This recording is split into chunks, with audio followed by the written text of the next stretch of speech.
In their wisdom, our founding fathers designed a delicate system of checks and balances, defining the executive, legislative, and judicial branches of government, designed to avoid concentration of too much power in too few hands. Now, this system has pretty much endured over the last 240 years, up until the 2016 presidential election, which resulted in President Donald Trump's presidency.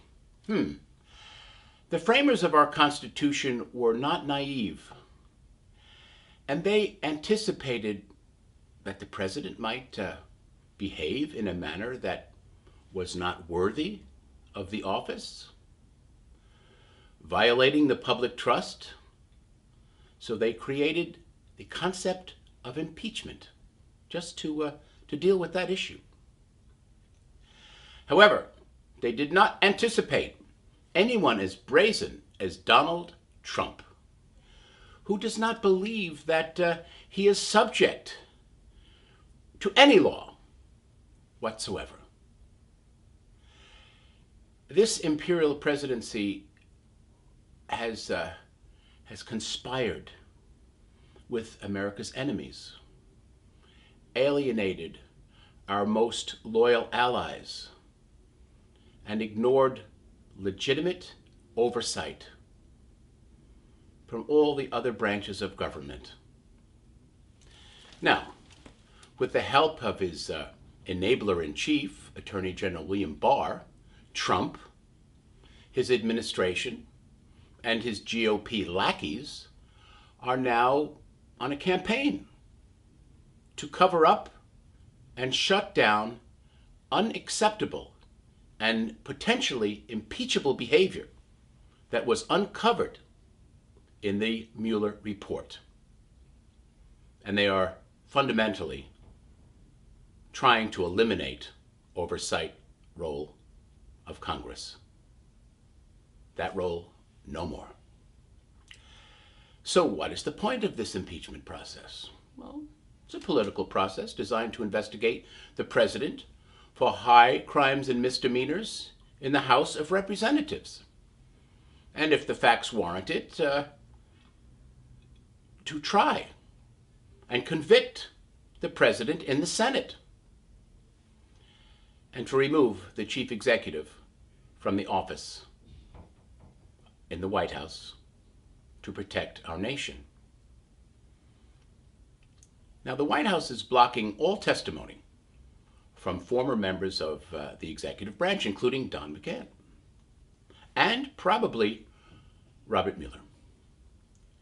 So Congress will need to decide how to enforce the subpoenas against Mr. Barr and Mr. McGahn and perhaps others. Yes, it is true that the House of Representatives is controlled by the Democrats, and it could easily bring articles of impeachment now. And this would eliminate lengthy court battles between the executive and Congress. Although these battles are exactly what the president would like. It takes up a lot of time. It stretches things out. Stonewalling, delay.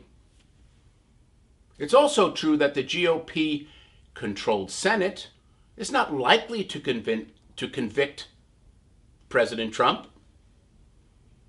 But this does not mean that America's legislators should not even hold the president to account and to hold Congress to account. The American people need to know all this information before the election in 2020. Now, Speaker Nancy Pelosi, who just was awarded the John F. Kennedy Profile and Courage Award, is truly a talented political strategist who up till now has kept President Trump's feet to the fire. However, she is also one of very few people in a position to rally support and to defend democracy. At least now, live, televised impeachment hearings may be the only way to get the truth out to the American people and to hold the members of Congress feet to the fire politically. Maybe they'll do the right thing. It seems that the GOP representative, Justin Amash, already sees the writing on the wall. So, Speaker Pelosi, Nancy Pelosi, prove that you are deserving of that Profiling Courage Award. Start the impeachment proceedings now, before any more damage is done to our democracy. This is John Christopher Bua for Real Political News, Washington.